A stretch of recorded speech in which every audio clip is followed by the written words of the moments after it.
At first glance, Encanto appears to be a crazy tale about a family of superhumans helping a village in the mountains thrive. But under the surface, it has a much more meaning. Looking for Easter eggs in movies has become somewhat of a pop culture pastime, and honestly, Disney is the master of hiding them. Between Marvel, Star Wars, the Pixar universe, and even the Disney films themselves, sometimes hunting them down can be a full-time job, but I'm here to help you. Hey guys, welcome to another video. My name is The Hero, and I'm here to talk about the things you might have missed in Encanto. You're very sweaty. Examining life through the metaphorical lens of the butterfly isn't a revolutionary concept, but Encanto was able to weave nature's most tolerable insect throughout the film. Butterfly representation is sprinkled throughout the film and flutters across the screen at many pivotal moments in the story. During Mirabel's gifting ceremony, her outfit features an embroidery of butterfly-like patterns across the top frill, as well as her bedroom wallpaper is patterned with the insect and the brooch she wears throughout most of the film. You'll also notice the insect is prominent when Bruno is peering into the future in order to discover what Mirabel must do to save the miracle. Although there is a more subtle butterfly in the movie, and it's through a key piece of Abuela's outfit. The chain she wears on her waist features a clock and a key, fastened down with a butterfly itself. And as we know, the butterfly is known to stand for metamorphosis and beginning a new life, which is why it was chosen to stand for Mirabel's journey within her family. It is meant to represent renewal for the family as well as Mirabel discovering her powers. Now, one thing you might notice in this film is that it's very colorful, and that is not done on accident. Firstly, colors always bring in more people's eyes, and viewers stay impacted on what is being shown on screen, which allows for more screen time. But specifically in Encanto, there is a much deeper meaning to how they dressed. Each family member's clothing piece references their unique ability. While some of these references are rather obvious, such as Isabella, who is constantly draped in flowers, others are less apparent. Mirabel's mother, Julieta, which if you don't remember has the ability to cook food that literally heals wounds, wears an outfit with a mortal and pestle on the front, as well as images of a heart surrounded by herbs and spices. If you notice Camillo's outfit, it has the pattern of a lizard on his clothes, a nod to the chameleon and his shape-shifting abilities. Dolores' dress has sound waves across it in reference to her superhuman hearing, while Peppa's dress is covered in raindrops and heavily references sunshine, obviously meant to represent her ability to control the weather. And then of course there's Bruno, who you don't talk about, who has an hourglass on his poncho to represent his power to see the future. And it doesn't stop there. Abuela's dress features the mountains where they reside, and Antonio's vest is covered in animals. But then you're probably wondering, what about Mirabel? She is literally the leading protagonist in this film. So what does her outfit represent? Well, if you take a closer look at her dress, it actually contains images that references every ability in the entire family, which obviously shows that her gift is to keep the family together. But the Disney movie doesn't stop there with the hidden details and the hidden meanings, and sometimes includes references to other films. During the scene when Antonio is getting his gifting ceremony to discover his powers, everyone is gasping at the grandeur that is in Antonio's bedroom. But you'll notice a famous line that one of the children says out loud.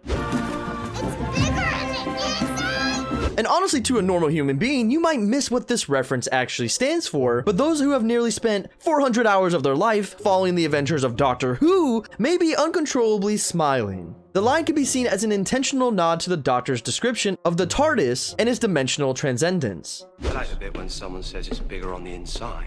The inside's bigger than the outside? It's bigger on the inside than the outside. It's bigger on the inside than it is on the outside. It's bigger on the inside. It's bigger on the Inside. It's bigger on the inside. It's bigger on the inside. But of course, the Disney crew didn't just stop at Doctor Who. There's also quite a reference to a big vessel of the past, and when I mean vessel, I mean Titanic. When Luisa is professing her insecurities during the surface pressure song, which obviously we all know and love, Mirabel finds herself standing on the deck of a gigantic boat. On the side of it is sprawled the family's name, Madrigal, and the vessel is actually heading for a massive iceberg as Luisa sings the line, "The ship doesn't swerve as it heard how big the iceberg is." And although there can be an argument that this might not be an actual reference to the Titanic, and that many boats might have struck an iceberg, the Titanic is the most famous. And if you take a look at what the backup dancers and donkeys are doing in the background of this scene, make the Titanic reference all the more certain. While Mirabel is standing at the ship's bow, for a brief moment, you can see the donkeys behind her with string instruments playing a slow tune as they head towards their demise.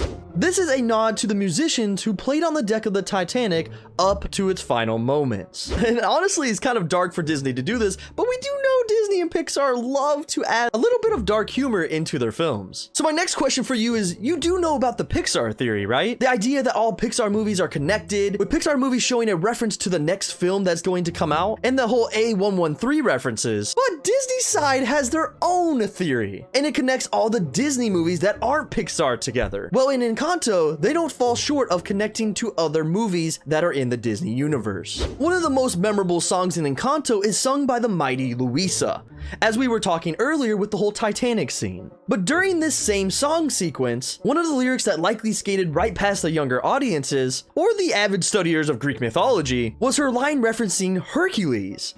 Under the surface, was Hercules ever like, yo, I don't wanna fight Cerberus? The mythical creature she is referencing is a three-headed dog in Greek mythology that was said to guard the gates of the underworld. Also known as the Hound of Hades, it was among the creatures conquered by the mighty Hercules. And this is actually shown in the 1997 animated feature of Hercules by Disney, where he actually doesn't defeat the creature himself, but asserts his dominance and drags it to the land of the living.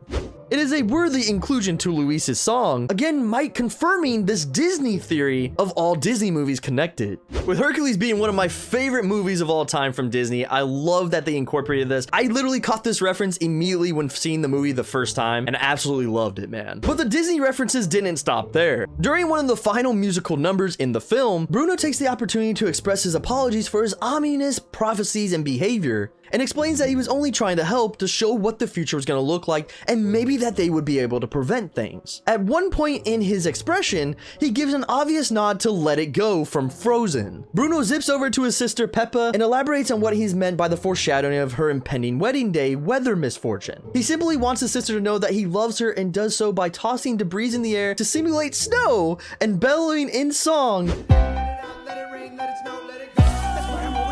It is a line that is expressed with such gusto, we have to assume that Bruno has watched Frozen nearly as much as parents have in the past decade. And let's not forget he lived with rats for a very long time, so he might have had his rats do a couple of performances of the movie Frozen as well. And then of course you have the Pixar references. There is no Disney movie without a reference to a Pixar movie, so let's go ahead and dive into those. So as I was talking about with the performances of the mice, there's a lot that you might notice inside Bruno's room, including the rat-filled mini theater. But if you take a closer look at the debris, there is a recognizable item that sits on a shelf. Obviously, fans of Pixar know that Pixar loves referencing their other films in the background, but it appears to have leaked into the other Disney features. Because while Mirabel and Bruno are discussing their next move, you can spot a boot with a plant sprouting out of it on the shelf behind them. This is undeniably a nod to the adorable robot, WALL-E. It's just too symbolic to not be. As we know with Disney films, the musical numbers are huge and everyone loves them. So why wouldn't the daughter of a certain composer come and visit Casita?